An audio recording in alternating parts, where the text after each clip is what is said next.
Welcome to Charts Today. My name is David Linton, and today's edition for Thursday, the 17th of November, comes to you from London.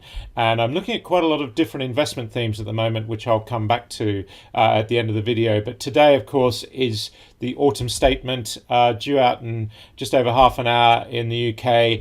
And I've got my short-term charts for sterling, UK gilt yields, FTSE future, and Shell.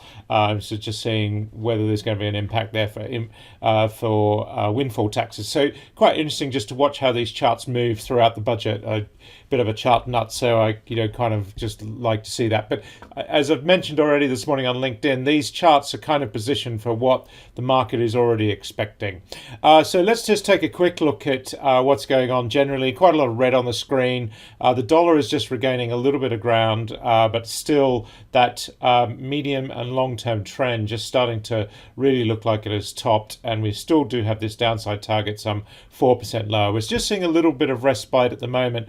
The euro is still sitting around the 104 level, so it's broken back through its cloud. These long-term targets still hang over us, but for now, the euro has the upper hand, and the yen was hitting 150 level. We're now sitting at 139, so below 140. The Bank of Japan was intervening at around 150, and now really is probably very relieved that it doesn't have to. Of course, all eyes on sterling today. We're sitting at around 118.50. Can we break that 120 level? We've nudged it a couple of days ago.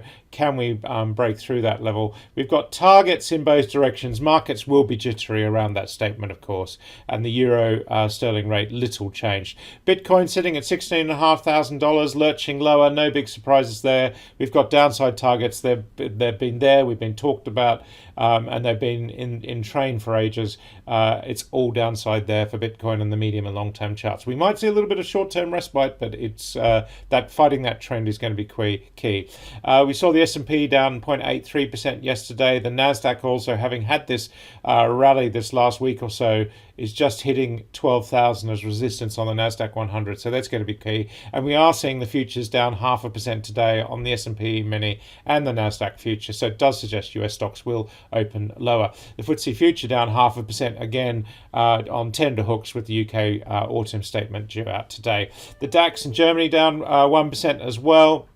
So this relief rally hitting cloud resistance on the weekly chart. Remembering this is my weekly, my daily, and my 60-minute long-term, medium-term, and short-term view of the market with the corresponding point and figure targets. So we are seeing the DAX just hitting that long-term resistance level at around 14,250. So really quite key there. Can we probably pull back, but can we then go higher? That's going to be the big question.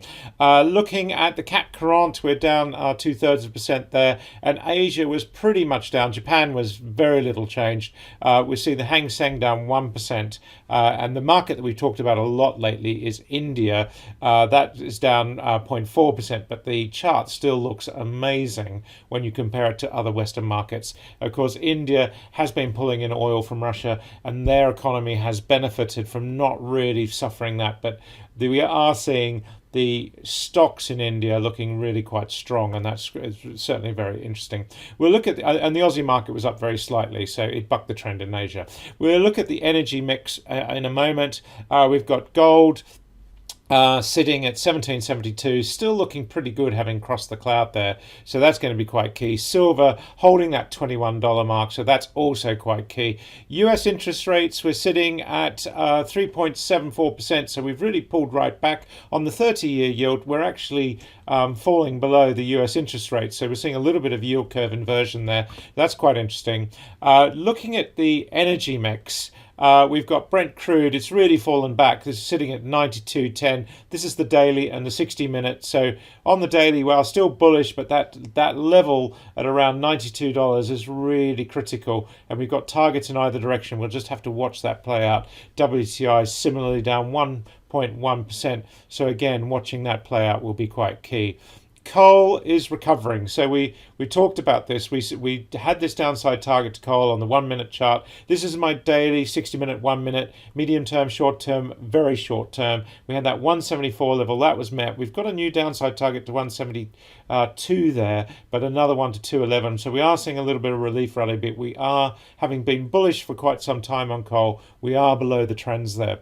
Emissions just struggled at that 75 euro mark. That's the key level for emissions, so really quite key there. And so we are just seeing fallbacks there. And we have also got TTF and MBP down this morning. We called them lower in our morning report out to clients. And most of all, German power nudging that 300 euro market level again, remembering that when it was 421, we gave targets below 300. So not surprising that we're seeing that. And in fact, looking at the energy mix, we've got, interestingly, we're seeing quite a lot of negative targets being generated this morning in our news alerts.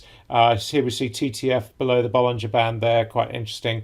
Looking at European power markets, nearly all of them down. These are pretty much every power market in Europe. This data coming from OTC Global Holdings and included in our professional and enterprise packages. So really quite valuable having this data.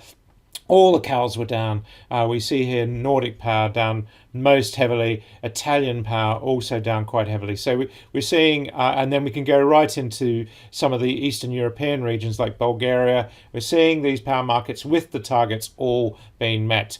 And then similarly in UK markets, and all eyes on these markets. Of course, this has a very big impact for the UK government with the autumn statement today. They're effectively on the hook for whatever power and gas prices do. And we're seeing here again gas prices falling across all the contracts in the UK.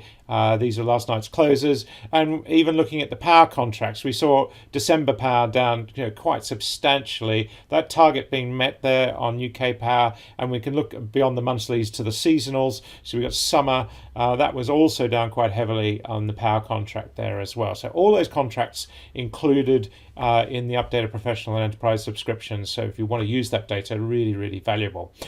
So taking a look, last of all, at just some of these investment ideas. Well, this is the screen that I'm going to be watching today: sterling, gilts, FTSE, and oil. But just taking a look at some of those investment ideas. Lithium. This is a chart where copper, nickel, cobalt, and lithium, these are clean energy metals, battery metals that are really essential for the whole EV revolution. It's quite interesting how lithium has just really held up, and it's up, and these are all normalized to 100, starting at 100, so we're up 135% this year on lithium. It's why I've got quite a few of my stocks are in lithium, because that's really where I want that exposure. Nickel is actually improving. That's up 32% this year, so really quite significant there. And copper and cobalt, the other essential metals in this revolution, not doing quite as well. But it's really interesting to see how that lithium move is happening.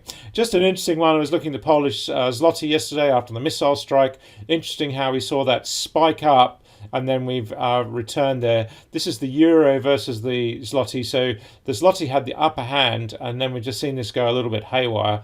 And interestingly, then we had the missile strike. That was pretty well undone very quickly when it was seen as not deliberate. And of course, UK interest rates.